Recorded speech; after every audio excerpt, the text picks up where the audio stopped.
Bom, queridos estudantes, estou falando em português ao contrário das aulas, por triangular com os pais um pouco essas informações para que eles também tenham noção do que está acontecendo.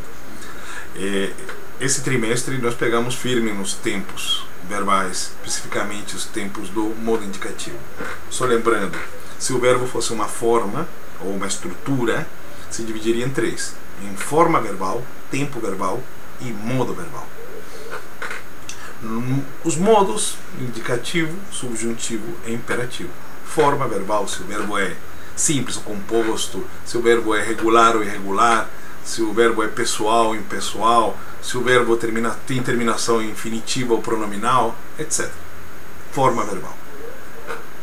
Tempo verbal: pretérito, presente, futuro e condicional. Partindo dessa análise, nosso foco nesse trimestre foram os pretéritos e o presente. O presente já vai nos acompanhar sempre, portanto já foi tratado não só desse, como será de todos. O presente, que é uma boa base para a gente voar bem alto. E presente é o agora da ação, por favor, não é necessariamente o agora. Por quê? Porque se a ação aconteceu há muito tempo atrás e está em presente, digo sempre o exemplo do Dom Quixote. Dom Quixote está escrito em presente e foi escrito há 400 anos atrás. Então é agora da ação. Da ação. Estamos falando de verbo. Bom, daí nós vamos aos pretéritos. E nós aprendemos que trabalhamos quatro pretéritos, 2 simples e 2 compostos. O simples nós dividimos em indefinido e imperfeito. Qual a diferença de indefinido e imperfeito? O indefinido antigamente era conhecido como pretérito perfeito simples. Uma ação que começou no passado e terminou no passado. Comi chocolate.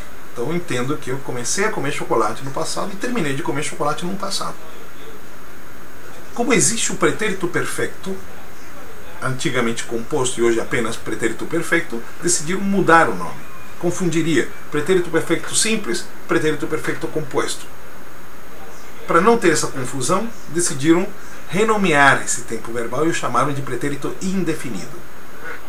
Por que indefinido? Bom, sabemos que a coisa terminou, que iniciamos e terminamos a ação no passado. Mas em que momento? Pode ter sido há 5 segundos atrás, como há 30, 40 anos atrás. Não sabemos, o tempo não está claro. Comi chocolate. Quando? Por isso é que se chama pretérito indefinido. Segundo, tempo simples, já se chama pretérito imperfeito. Olha o nome, imperfeito. Imperfeito por quê? Porque não foi concluído da maneira perfeita ou adequada. Então, se eu comi um chocolate, ou comia um chocolate, aí estamos utilizando o condicional. Se eu comi um chocolate e fui interrompido na hora de comer chocolate porque me ligaram por telefone, ou qualquer outra coisa que não seja comer chocolate, ou alguém me disse que eu estava muito gordo e que tinha que parar de comer chocolate e me convenceu do assunto, meu objetivo de comer chocolate não foi concluído, então eu já deixei de pensar no pretérito indefinido. Eu não comi chocolate, eu comia chocolate. Comia chocolate. Muito bem.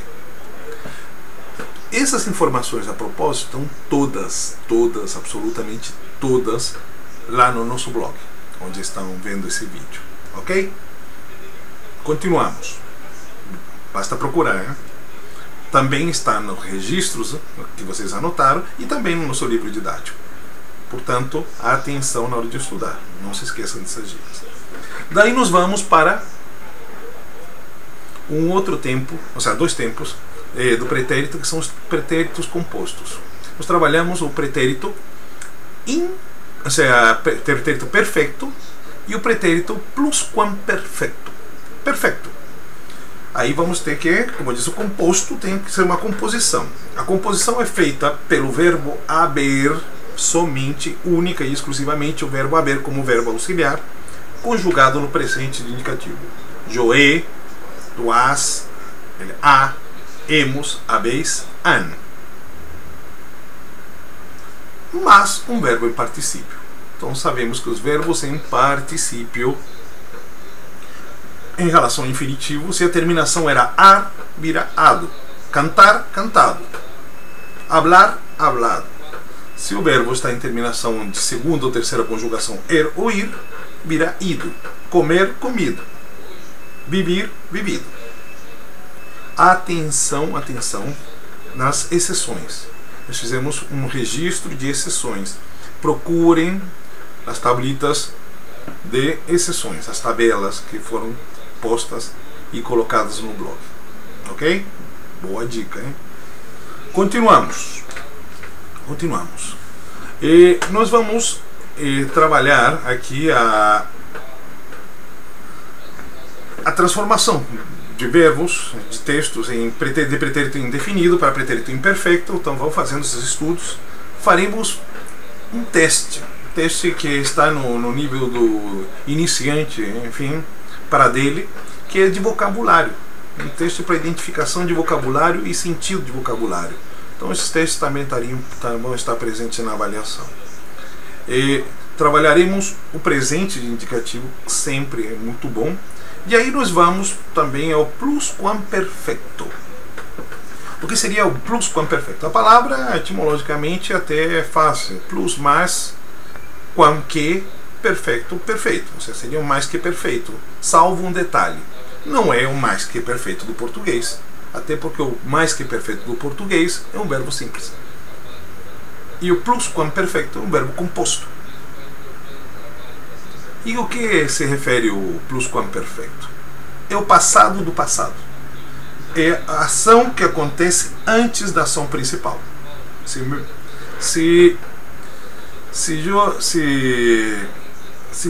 minha ação principal era ver um filme,